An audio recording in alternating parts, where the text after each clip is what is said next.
Saudara, Kejaksaan Agung menangkap Henry Lee, tersangka tindak pidana pencucian uang tata niaga timah.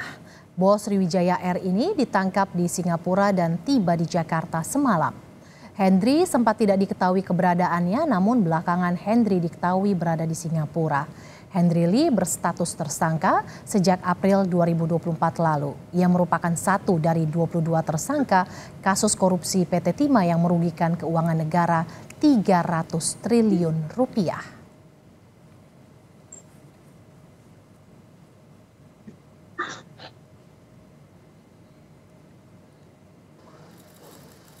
Kejaksaan Agung telah menetapkan 22 tersangka dalam kasus dugaan korupsi tata niaga timah di wilayah izin usaha pertambangan PT Timah tahun 2015-2022. Kerugian negara akibat korupsi ini mencapai 300 triliun rupiah.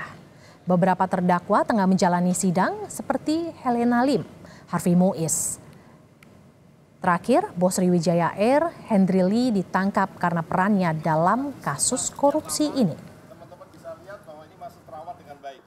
Peran tersangka Henry Lee yaitu selaku beneficiary owner PT Tinindo Internusa atau PT TIN yang secara sadar dan sengaja berperan aktif melakukan kerjasama penyewaan peralatan processing peleburan timah antara PT Timah Tbk dengan PT Tinindo Internusa, yang penerimaan biji timahnya bersumber dari CV BPR dan CV SFS yang sengaja dibentuk sebagai perusahaan untuk menerima biji timah yang bersumber dari kegiatan penambangan timah ilegal.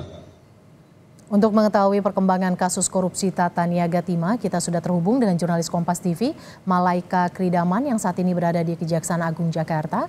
Selamat siang Malaika, bagaimana perkembangan penyidikan kasus korupsi timah di Kejaksaan Agung pasca penangkapan Henry Lee?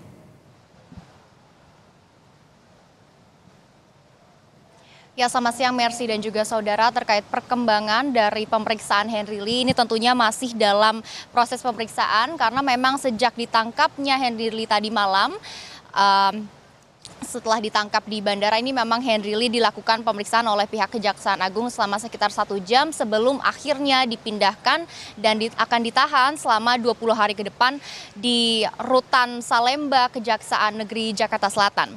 Untuk kronologi penangkapannya, tadi malam Henry Lee ditangkap setelah dirinya tiba di Singapura, tepatnya di Terminal 2F Bandara Soekarno-Hatta, di mana memang ia menjadi tersangka dari kasus dugaan korupsi dan tindak pidana pencucian uang terkait pengelolaan timah di PT Timah Tbk. Dan berdasarkan keterangan dari Dirdik Jampitsus Kejagung Abdul Kohar di konferensi pers tadi malam, ini ia mengatakan bahwa pada tanggal 29 Februari ini Henry Lee sudah pernah diperiksa penyidik sebagai saksi, namun memang selama penyidikan berlangsung Henry Lee belum pernah memenuhi panggilan dari pihak Kejaksaan Agung.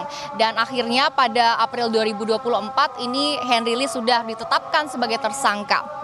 Dan penangkapan Henry Lee sendiri ini terjadi setelah ia diam-diam kembali ke Indonesia karena memang paspornya sudah dicabut oleh pihak imigrasi dan karena izin tinggalnya di Singapura sudah akan berakhir tepatnya pada tanggal 27 November 2024. Dan penangkapan ini juga merupakan hasil kerjasama antara Direktorat Penyidikan Jampitsus dengan jajaran intelijen serta Atase Kejaksaan Republik Indonesia di Kedutaan Besar RI di Singapura.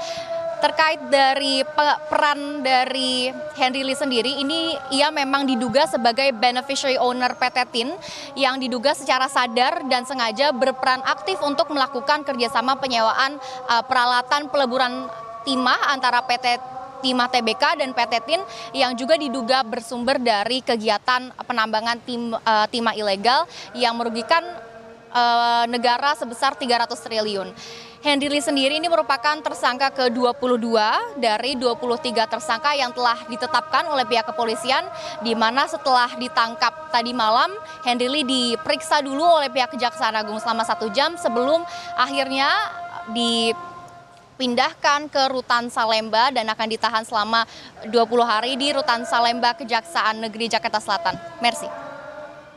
Terima kasih jurnalis Kompas TV Malika Kridaman yang melaporkan langsung dari Kejaksaan Agung. Saudara, Komisi 3 DPR hari ini gelar uji kelayakan dan kepatutan terhadap